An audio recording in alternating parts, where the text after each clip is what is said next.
Hi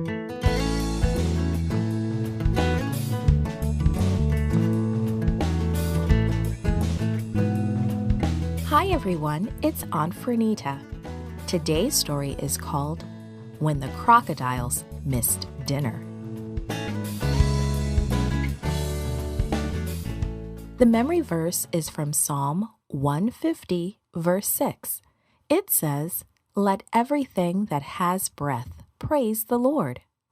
Today's message is we worship God when we thank Him for His protection. Have you ever found a really good hiding place when playing hide and go seek? A place that no one else would think of looking? That was the kind of place that Moses' mother was looking for. Pharaoh, the king of Egypt, was worried. "What can we do about these Israelites?" he asked his advisors. "There are too many of them, and they are so strong.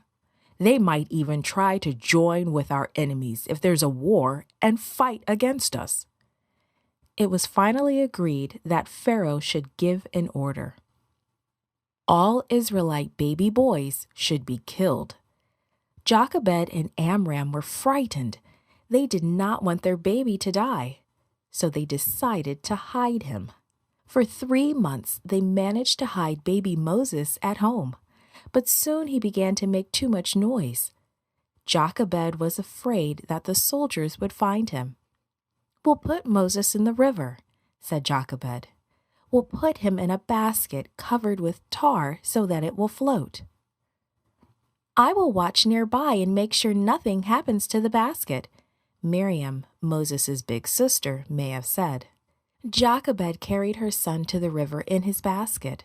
She placed the basket into the water where the reeds grew so that the basket couldn't float away.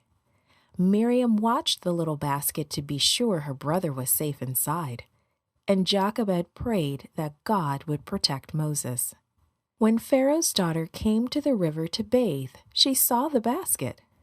"What is that in the reeds?" she asked her servants. "Please, bring it to me." Soon the basket was delivered to the princess.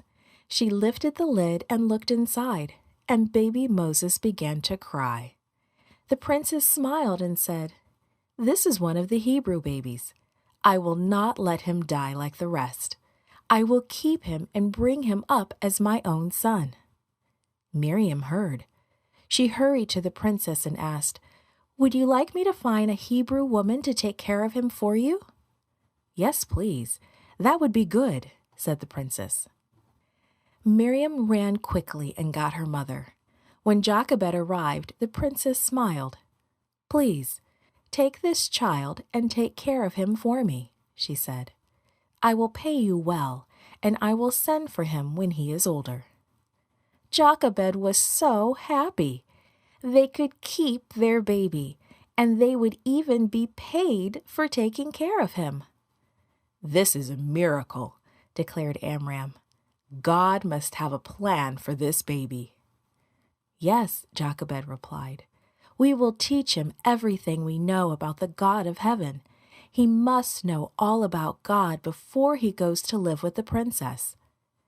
The princess left Moses with Jochebed, and all the years they had Moses, Amram and Jochebed taught him about God and about his people.